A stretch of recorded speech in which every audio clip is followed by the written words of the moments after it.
La résilience au-delà de l'impossible. Quand l'amour triomphe des étoiles. Par Elena Danaan. Lorsque j'ai commencé à écrire Résilience, je croyais créer une simple œuvre de science-fiction. Mais très vite, j'ai compris que cette histoire était bien plus qu'un récit imaginaire.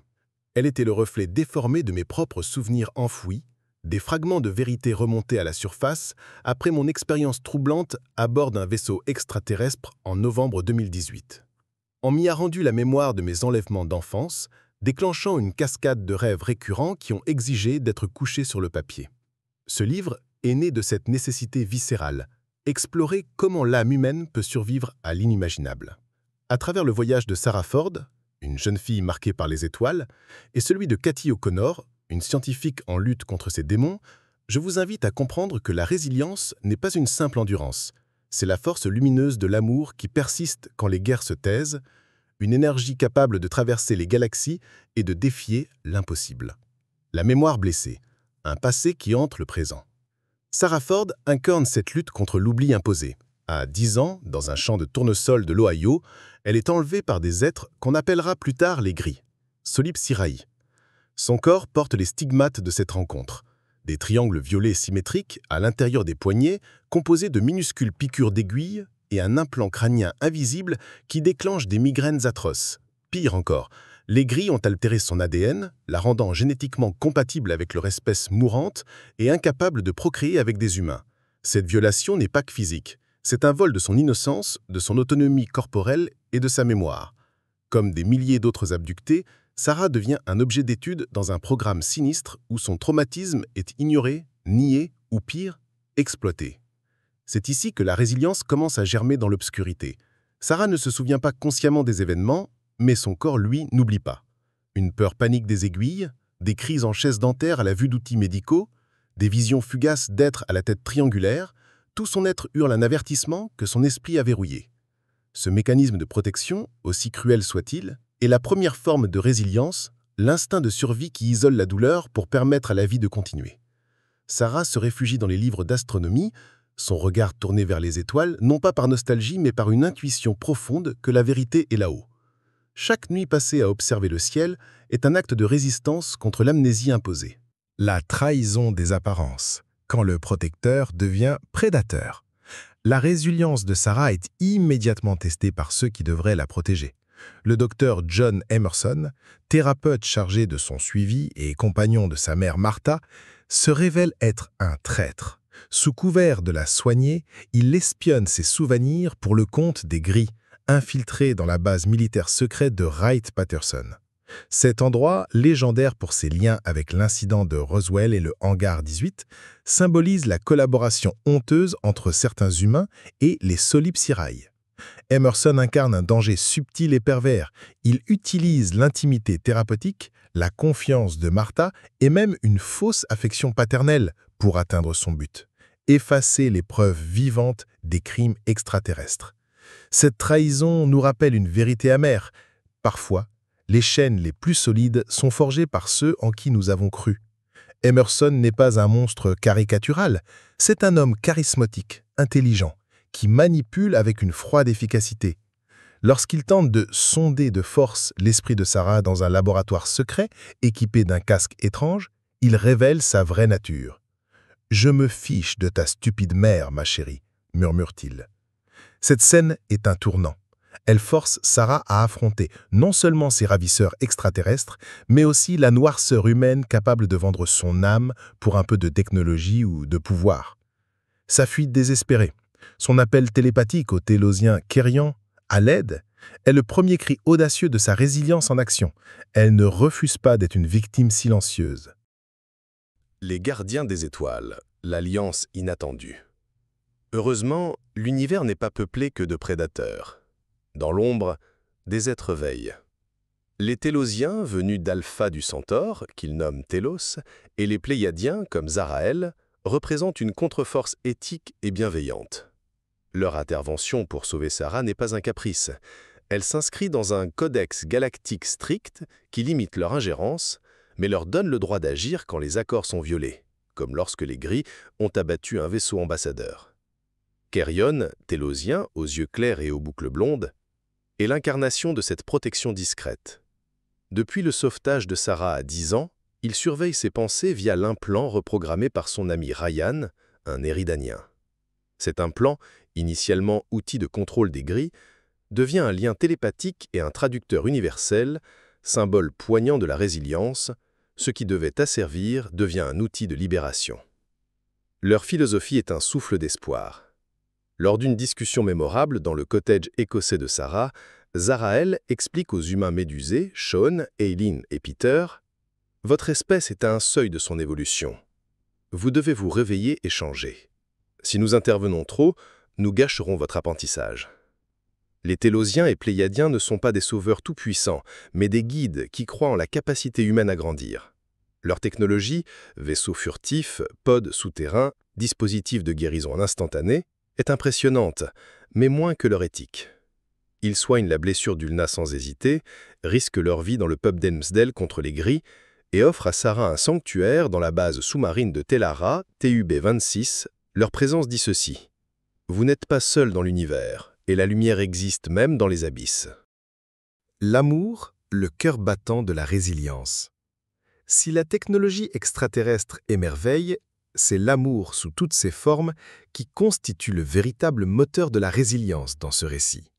D'abord, l'amour familial têtu de Martha, qui défie le doute et la peur pour croire sa fille, même quand ses histoires semblent folles. Puis, l'amour paternel de Mike, ce barman écossais rugueux qui accueille Sarah sans question quand elle fuit l'Amérique et meurt en la protégeant des gris. S'ils veulent ma fille, ils devront d'abord me trouver.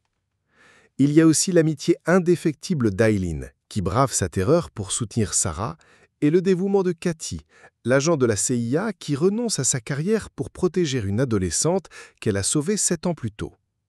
Mais l'amour le plus fascinant est celui qui naît dans l'inattendu, la connexion électrique entre Cathy et le commandant télosien Erkalis Khan.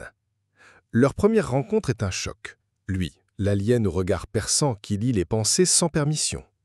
Elle, la scientifique farouche, humiliée par cette intrusion. Pourtant, quand Erkalis lui offre une perle des océans de la Terre, cette perle parle de la beauté fragile de votre planète. Ce n'est pas qu'un cadeau diplomatique. C'est un aveu muet, un pont jeté entre deux mondes. La perle, Cathy le découvrira plus tard, est un dispositif d'invisibilité mentale, une protection contre les sondages extraterrestres. Ce geste dit tout. L'amour vrai ne cherche pas à posséder, mais à protéger la liberté de l'autre. Même séparés pendant 7 ans, cette étincelle persiste, preuve que la résilience du cœur transcende le temps et l'espace. Le prix de la vérité et le pouvoir du témoignage. La résilience n'est pas gratuite. Elle exige un courage douloureux. Regarder la vérité en face. Pour Sarah, cela signifie accepter l'horreur des abductions, la mort de son père et son propre corps altéré. Sa décision de témoigner devant les autorités de Wright-Patterson et la Fédération Galactique est un acte de bravoure pur. « Je vais faire payer ces salauds », lance-t-elle dans la camionnette écossaise, les yeux secs pour la première fois. Son témoignage n'est pas seulement une vengeance, c'est un espoir pour d'autres victimes. Il expose la conspiration humaine, l'accord secret de 1954, signé derrière le dos d'Eisenhower, et la cruauté des gris, forçant l'Alliance galactique à agir. Ce combat résonne avec le parcours de Cathy. Revenir à Wright-Patterson, affronter Erkalis, risquer sa vie en Écosse, tout cela est sa manière à elle de se réconcilier avec son passé. En sauvant Sarah une seconde fois, elle ne fait pas qu'accomplir son devoir. Elle guérit la partie d'elle-même qui a fui 7 ans plus tôt par peur de ses sentiments. Sa résilience, c'est d'accepter que la vulnérabilité n'est pas une faiblesse, mais le fondement du courage. Enfin, il y a Peter Perkins, le scientifique au pressentiment infaillible, dont la loyauté envers la vérité dépasse la peur des autorités militaires ou des technologies inconnues. Ensemble, ils montrent que la résilience collective naît lorsque des individus brisés choisissent de porter la lumière, même vacillante. Pour l'humanité, une Terre à l'aube de sa métamorphose. À travers les dialogues des extraterrestres bienveillants, j'exprime une vision critique mais pleine d'espoir. L'espoir pour notre humanité. Les Télosiens et Pléiadiens ne cachent pas leur inquiétude. Guerre, corruption, destruction environnementale, surpopulation. nous scions la branche sur laquelle nous sommes assis. Votre espèce est au bord de l'extinction, dit Zaraïel sans ménagement. Mais cette franchise n'est pas du mépris. C'est un diagnostic posé avec compassion, car ces êtres voient en nous un potentiel extraordinaire. Ils expliquent que l'humanité est à un seuil évolutif, prête à accéder à une nouvelle conscience, mais que ce saut doit venir de nous. Leur non-ingérence n'est pas de l'indifférence, c'est du respect. Ils savent qu'une liberté imposée n'est pas une liberté. Comme un parent qui laisse son enfant tomber pour apprendre à marcher. Ils interviennent juste assez pour éviter l'anéantissement total, désamorcer des guerres nucléaires, stopper des virus créés en labo, mais nous laissent le choix de notre destin. Leur message est clair. La survie passe par l'unité. Arrêter les guerres entre nations. Abandonner les énergies fossiles et les plastiques non dégradables. Réformer un système économique qui écrase le faible. Protéger la biodiversité avec ferveur. Et surtout, éduquer au lieu de contrôler.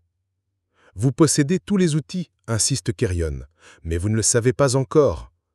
La résilience de la Terre elle-même dépend de notre capacité à passer de prédateurs égoïstes à gardiens responsables. L'invitation finale à rejoindre la Fédération galactique n'est pas une récompense, mais une promesse. Si nous grandissons, nous ne serons plus seuls dans le cosmos. Nous ferons partie d'une communauté stellaire fondée sur le savoir, le respect et cette force que Sarah incarne, l'amour résilient. Conclusion. Au-delà de l'impossible, l'éternel retour de la lumière. Écrire Résilience a été pour moi une quête vers la lumière, comme chercher un interrupteur dans le noir. À travers Sarah, Cathy, Erkalis et Kerion, j'ai exploré cette conviction profonde. L'amour est la force la plus résistante de l'univers. Il survit aux abductions, aux trahisons, aux blessures du corps et de l'âme. Il se niche dans le lien entre une mère et sa fille, dans le geste d'un alien offrant une perle, dans le courage d'une amie face à un rayon laser. La résilience dont je parle n'est pas une armure froide, c'est une vulnérabilité transformée en puissance. C'est Sarah acceptant son passé monstrueux pour en libérer d'autres. C'est Cathy ouvrant son cœur malgré la peur.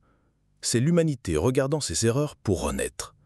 La dernière scène du livre, Sarah entrant dans le pod lumineux pour Telara, serrant la main de Kerion, n'est pas une fin, mais un commencement. Elle symbolise le voyage que nous entreprenons tous, des ténèbres vers la conscience, de la peur vers la confiance, de l'isolement vers la communion. Les étoiles ne sont pas que des sources de terreur, elles sont aussi des phares. Et si nous osons croire, comme Sarah, que l'amour est plus fort que l'impossible, alors nous aussi, nous deviendrons résilients. Nous deviendrons, enfin, libres. Elena Danaan. Résilience, au-delà de l'impossible.